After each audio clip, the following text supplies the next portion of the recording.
It's not a complicated model, but the implementation of it could be complex. Schools are complicated places, complex places, and it's not easy to implement the model. But I believe if we address these barriers, as I've seen in the work that I've done with schools, if we're able to address these barriers, you start to see students really doing so much better. Why knowledge matters.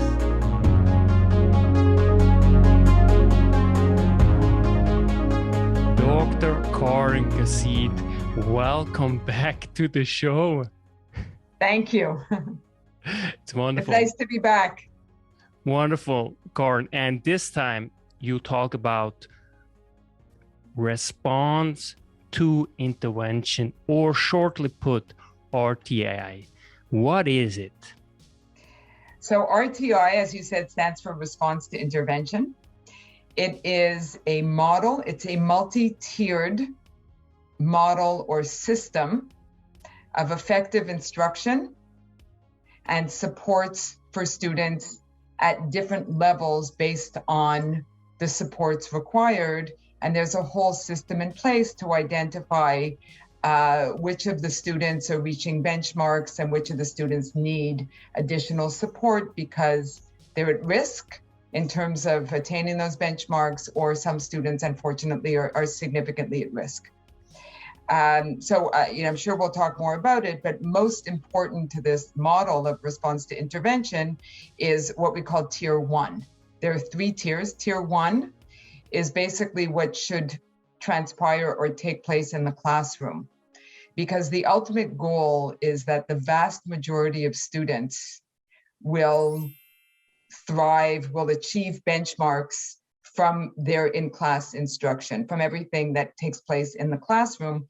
And hopefully the goal is that a small percentage of students will need additional support. And that really is dependent, of course, on what goes on in the classroom. So there are a whole bunch of facets or elements that we hope take place in what we call Tier 1. And knowing that even with these facets, you will always have students who will need a little bit of extra support or more significant support. And is it subject specific, for example? Is it ELA or math, or is it basically across all the different subjects? So we talk about response to intervention, we're really talking about the way schools should organize themselves. We're talking about all classrooms, all subjects, everything that takes place within a school environment. What's important to mention is when we talk about response to intervention, we're talking about the academic side of the model, which we're going to be speaking about today.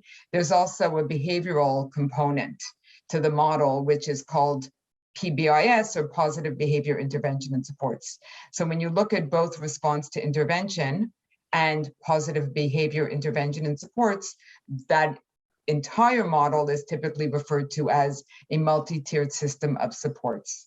Today, we're going to talk about, I assume, the academic side, which is response to intervention, and it involves every aspect of a child's academic performance within the school, from kindergarten up until they graduate either grade 11 or grade 12, depending on where the school is. And it's a very serious program, because also in my school, we have this program also running, and they basically meet every week. They have like these kind of session where they look at it, into it, what they're going, where the progress is. So it's very serious.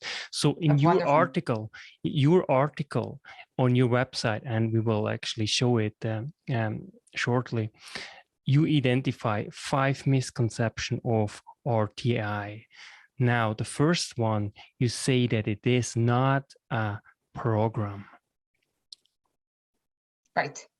So there's a misunderstanding or a misconception in some environments that response to intervention is a thing that you do. It's a program. It takes place maybe at a certain time period during the school day. So some schools have identified a period of time during the school day, and this is, many schools have done this, it's good practice, it's just one piece of the overall model.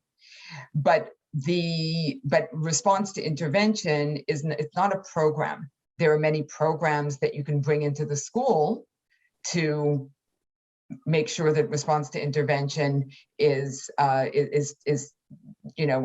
model that you believe in and that you practice.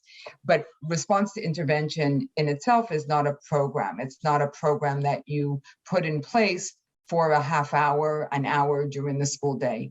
It really has to be part of everything that transpires in a school. It should be considered for every decision that is made within a school environment. You always think about, well, what is it that we need to do to make sure that every student thrives? And it's decisions about class instruction, it's decisions about reporting to parents, it's decisions about how to assess students, how to do what's called universal screening, which is assessing all students, typically 3 times a year, to ensure that they're meeting benchmarks.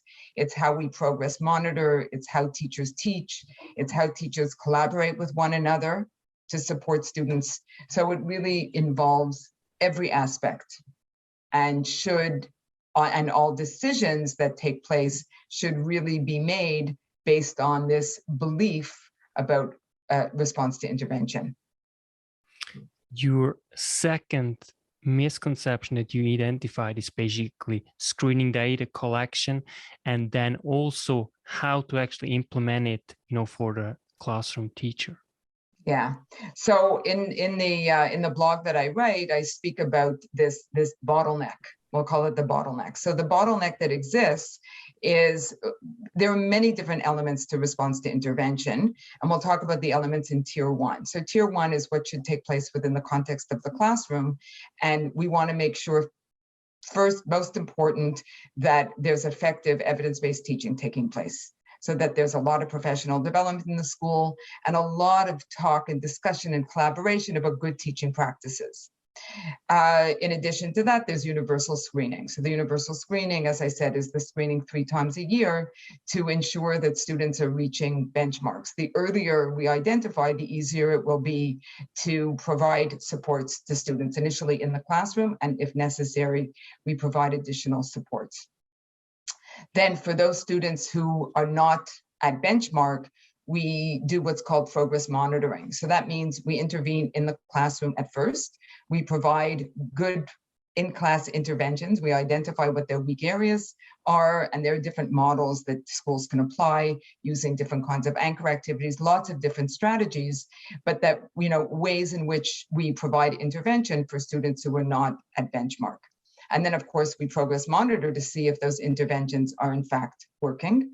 And we want to make sure that we differentiate our instruction, which is a whole area in and of itself, which you and I spoke about in one of the other sessions. The problem is that, what I've seen is a lot of schools have perfected, to a certain extent, the element of universal screening. So they've identified a universal screener, and there are many of them out there. Dibbles is one, Renaissance, AimsWeb, there are many different universal screenings.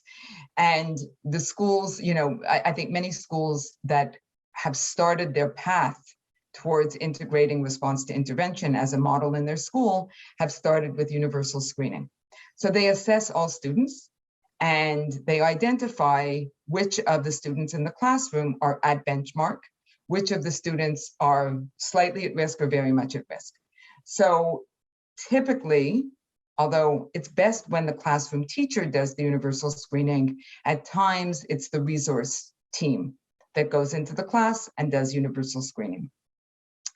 The problem that I've seen in many schools, and I've worked with many schools, and I see this unfortunately far too often, they do a good job in terms of universal screening. In other words, they assess all students, and you can assess students in their English skills, their French skills, math, or you can create your own curriculum-based screener.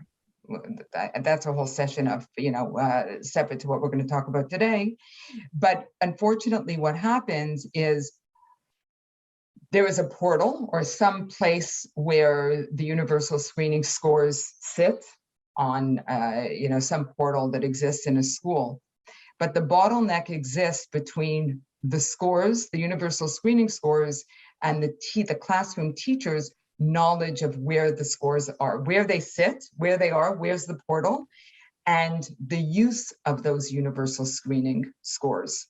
So a classroom teacher, again, it's a collaborative effort. The collaboration is critical. So classroom teachers, as many as can meet based on the logistics of a school, would meet perhaps with a resource teacher, a school psychologist, maybe the school principal, look at the scores from the universal screening that's done hopefully 3 times a year, and ask some really important questions. So they have to say, well, do we have around 80 to 85% of our students at benchmark?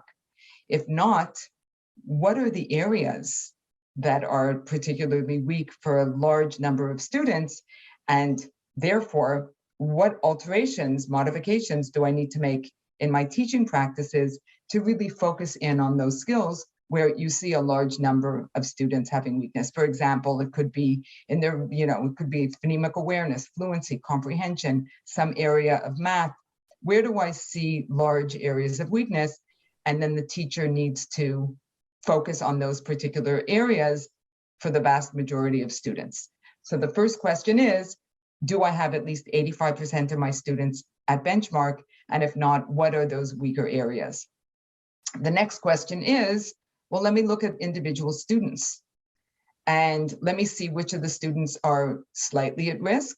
So they're at risk with their decoding, phonics, phonemic awareness, fluency, comprehension. Where is the weakness? And again, similarly in math. And then as a result, what is it that I need to put in place in my classroom to support those students? That's what should take place. Unfortunately, the bottleneck exists between all of these data that we've collected on students who are at risk, but that data is often not communicated to classroom teachers, or the structure isn't in place for these collaborative, what's called data meetings, to really sit on the data and say, this is beautiful. This really gives me an overview of my classroom, and it really should guide me in terms of my instruction. If the data is collected but not applied in the classroom, what's the point? We're not making use of all these data to support students. So unfortunately, that's where the bottleneck exists. We have to collect the data, but we have to put time in our schedule. It's essential to look at the data that have been collected and to really identify what needs to happen in the classroom to support all students.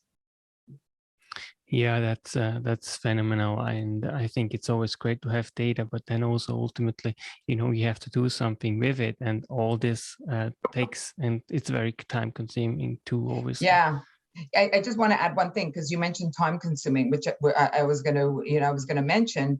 What you often hear is, of course, it does take a lot of time to create these collaborative data meetings where teachers come together, as I said, with the resource teacher, the principal at times, and look at the data and make decisions.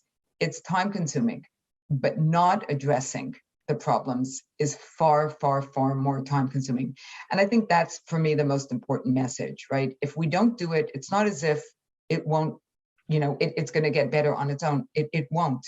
It will get worse because we're not addressing the students who are struggling, or the students who need enrichment, as evidenced by the universal screening. Another misconception or misunderstanding that you identify in your article is basically that the curriculum interferes somehow with RTI.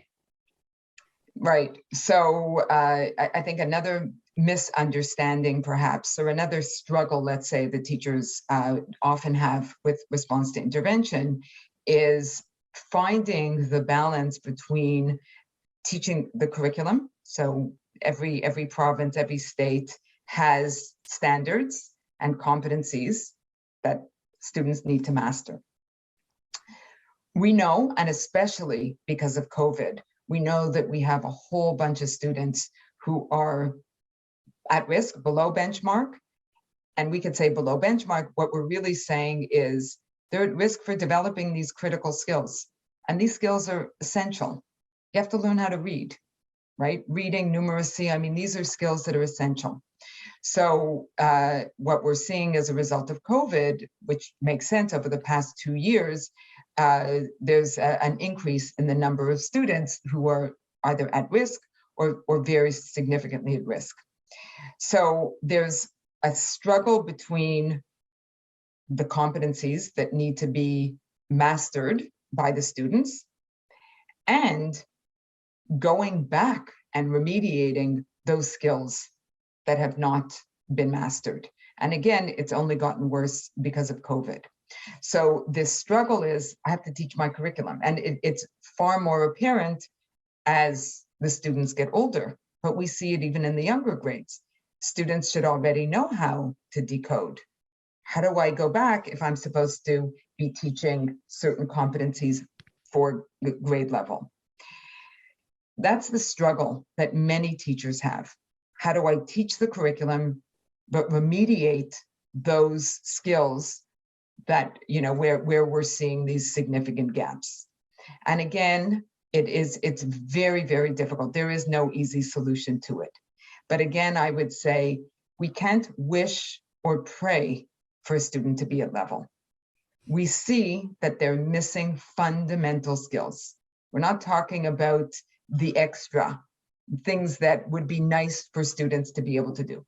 We're talking about essential, basic numeracy skills, language skills, and again, I could even make the argument in courses like history, fundamental skills around language that students need to know, skills related to history, historical learning, and what I see is the struggle that students have either because they're missing the language, the vocabulary, or they're really struggling to understand questions. They have difficulty with cause and effect. So it's not only in the languages and in numeracy, but it really cuts across all disciplines.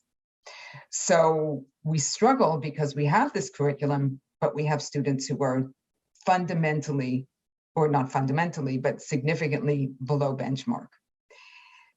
What you hear teachers say is, but I have to teach the curriculum. How do I go back for these students? It is very difficult, but it's essential. If a student is expected to be writing some sort of argumentative essay, we take that as an example, or if a student is expected to be reading at a grade 8 or a grade 5 level, but they're not yet able to decode to that level of proficiency, or their fluency is not at level, you have to go back. You have to develop or help the student develop those fundamental skills so that they will eventually be able to write at grade level. If we're only addressing them at grade level and expecting them to write an expository text when they struggle to write a basic sentence, not only are we not going to help them master those grade level skills, they're going to fall further and further behind because of frustration. Eventually, they're going to give up because they're going to see that the gap is growing larger and larger. So as much as it is a dilemma for teachers to teach grade level, how do I go back for those students who need it? And again, those students are growing in number, unfortunately. There are different ways to do it, but schools have to find a solution. One thing that schools can attempt to do is to devote a certain amount of time in their school day. So if they have a period of 60 minutes for their, for math or for their language, English language arts or French language arts, they can sort of cut out 40 minutes to make sure that they're addressing grade level expectations. If they carve out, and I've seen schools do it really effectively, if you can carve out 20 minutes, especially now with a number of kids who are below level, 20 minutes of each class period, and differentiate. And when I say differentiate, you have a group of students who are struggling with decoding, they're going to get support. for the 20 minutes every single day. Not a whole lot of time, but it is a significant amount of time. So the students who were struggling, I'm using literacy as an example. The students who were struggling with their decoding skills are going to work and focus specifically on that. The students who are having difficulty in the area of fluency are going to work on their fluency skills. And again, there are strategies for that as well. The students where you see a gap with their comprehension are going to work and focus specifically on comprehension. And then, of course, you're going to have students who are at level, and during the 20-minute time period, there's certainly tasks that they can work on. I always tell teachers that writing tasks at this time is good. We're giving them a challenge. We're giving them opportunities to write, again, at a more sophisticated level. So while it's difficult to teach the curriculum, but fill in those gaps for students who are at risk, there are ways of doing it. What we want to avoid doing, and I think this requires important mention. Lyon Reed made, I think, a wonderful statement about, and it's a sad statement, but it could also be a hopeful statement. Most students who start behind stay behind, unfortunately. I think that's been the experience of many teachers. And there's two things that these students need. They need good teaching, and they need more time learning. For that reason, if you have a student who is weak in their English language arts skills, and we take them out of class for remediation, the students in the class get an hour of English language arts, and they get an hour outside of the class. We're not going to close the gap. It's 1 hour for 1 hour. It's just these students have it in class that, even though it may be one-on-one or small groups, they're still both groups, the students who are struggling and the students who are at level, getting 1 hour of English language arts. If we really want to close the gap, the students who are struggling need that 1 hour in the classroom that hopefully is divided where there's time for remediation built in. And it does work. I've seen schools do it well. And they're getting, even in addition to that, we're finding other times during the school day for even additional remediation, especially for those very, very weak students. And, it's about prioritizing. We see language, reading as an absolute priority, numeracy as an absolute priority. We have to find time in the school day to close those gaps. And it's never too late. Another misconception we identified is if you have tier 2 or 3, or a student who is in tier 2 or 3 has, automatically, for example, individual education plan. Right. So the misconception here is that in order for us, this is the misconception that in order for a student to have an IEP, an individualized education plan, first is there has to be a psychoeducational assessment, which there doesn't need to be. The other important thing to keep in mind is the misconception that every single student that is receiving any level of support needs an IEP. That's not accurate. And not only is it not accurate, it's problematic because resources are limited in every single school. You have a group of people who are tasked with supporting those who are struggling. And again, here we're talking about the academics, there's social emotional difficulties that students have, behavioral challenges. Every school has a finite number of resource personnel. Those individuals are either doing paperwork or working with students. If they're doing paperwork, if every time or every single student who gets any level of support, you could take a student out twice a week for a half hour to give them some additional support, that child does not necessarily need an IEP. Schools have way too many IEPs. There are too many students on their roster for IEPs, way too many. And what that means, because an IEP is a legal document, it has to be written well, you need parent buy-in, parents should be included, and parents should definitely have a say, not only sign the IEP, but should participate in writing the IEP to some extent. Certainly you want their input. If a very large number of students have an IEP, and again, every IEP takes time to write if you're doing it well, the resource team that is tasked with actually helping kids and closing the gaps that exist will be spending the vast majority of their day, unfortunately, and their year doing paperwork, writing IEPs, updating IEPs. And that's problematic, because then who's left to actually intervene, especially with those students who are very much at risk. So we have to really, and it is different in different jurisdictions, but certainly you do not need a psychoeducational assessment for an IEP, and not every single student who gets any level of support. You mean RTI intervention, right? Sorry? For RTI, you don't need a psychosocial assessment, right? Well, again, RTI is a model. So yeah. RTI is every single thing that we do in a school, right? We're doing it, keeping in mind the idea of response to intervention, which really is simple. Good teaching. RTI is good teaching. And it's identifying students who are at level, need more support, finding ways within the structure of the classroom to support those students, and identifying the students who, even though there's really good evidence-based classroom teaching, they need additional support. So the entire model, is in place. And everyone in the school, because the RTI is a school-wide model, everybody is affected or benefits from response to intervention. So certainly there could be students that we're going to take out once or twice to give them some help, maybe a student who was absent. We have to be selective with who has an IEP. Legally, some students must have an IEP. And again, I don't want to go into too many details because I know there's slight differences depending on the jurisdiction. But we know that students who require an accommodation for an evaluation must have an IEP, and there are other situations as well. But what's most important to keep in mind is, not everyone who receives support must have an IEP, and we have to be selective, because if not, the people who are tasked with supporting students are unfortunately going to be spending their day writing IEPs, and then who's left to actually intervene?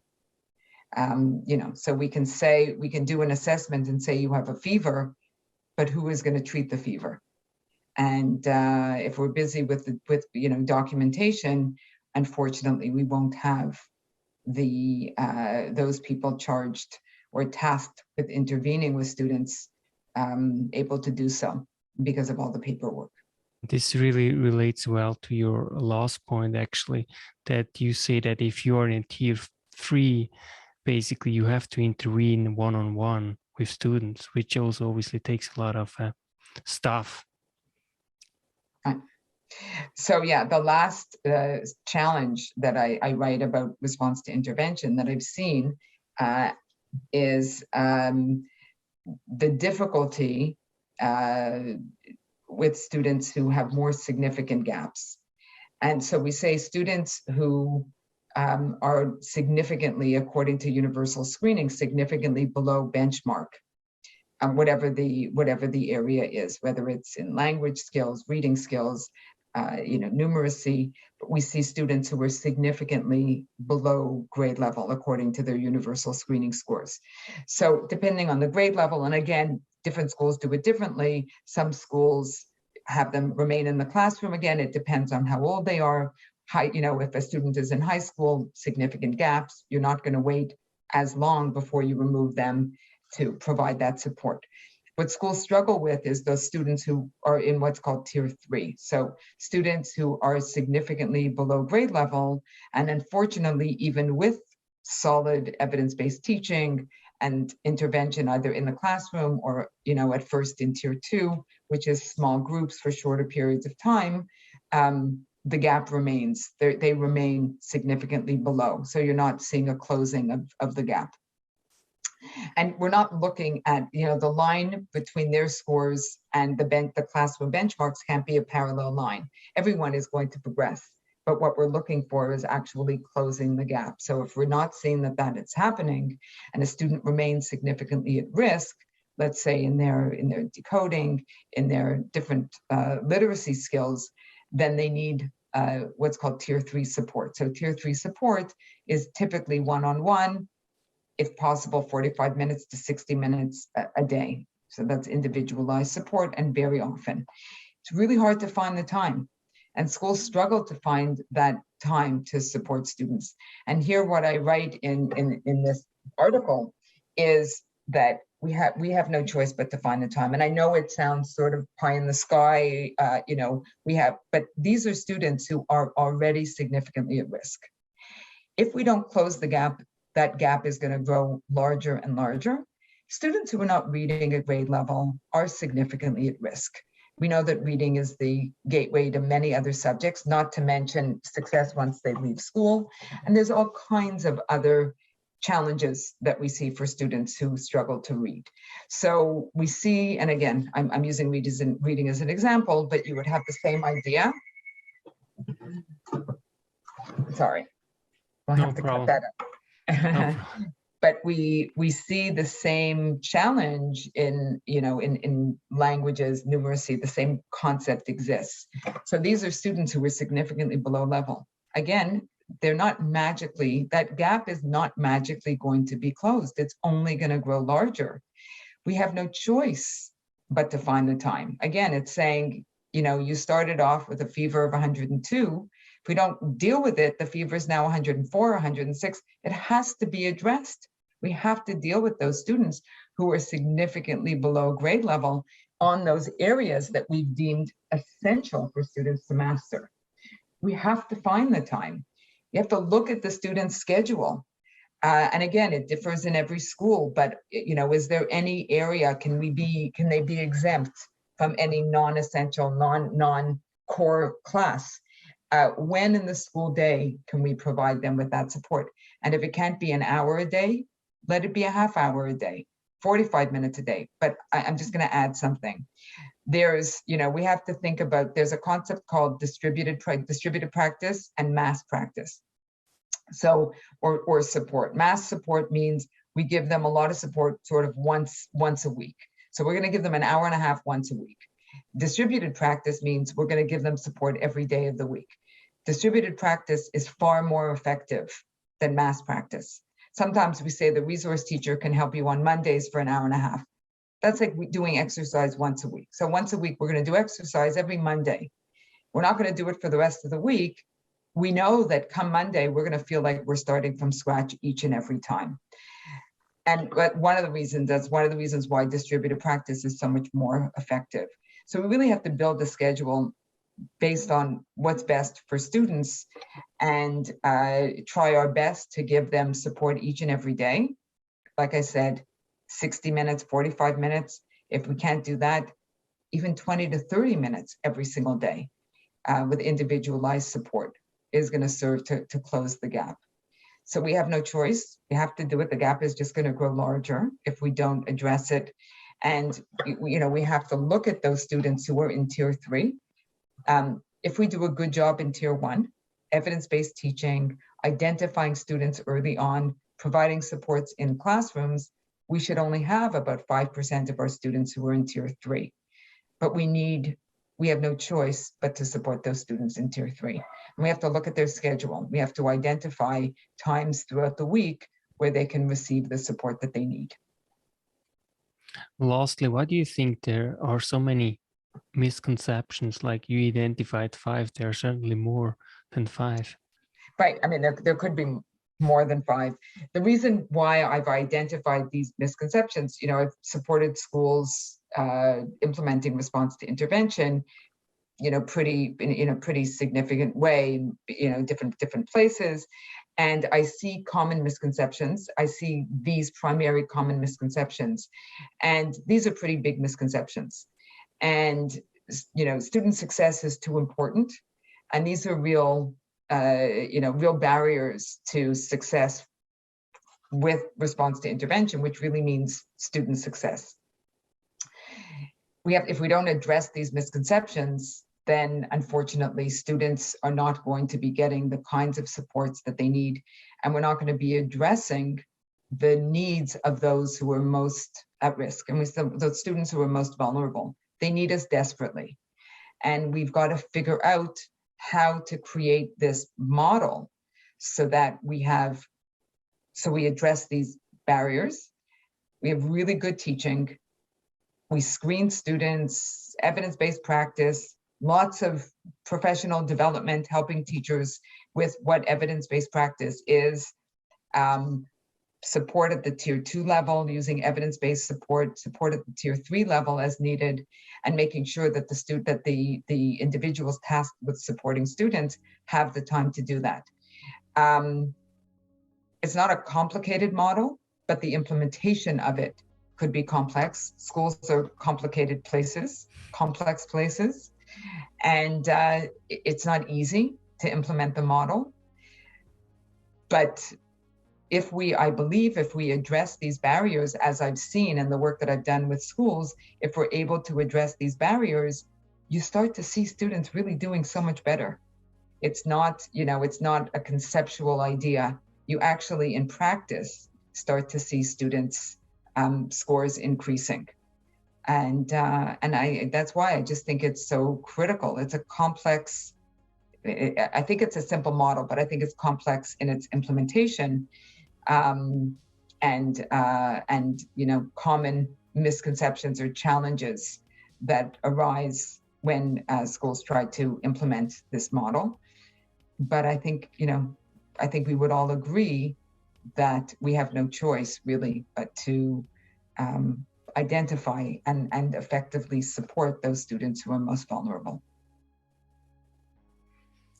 Karen, thank you so much for sharing your important insights. Thank you. Dr. Karen Gazith.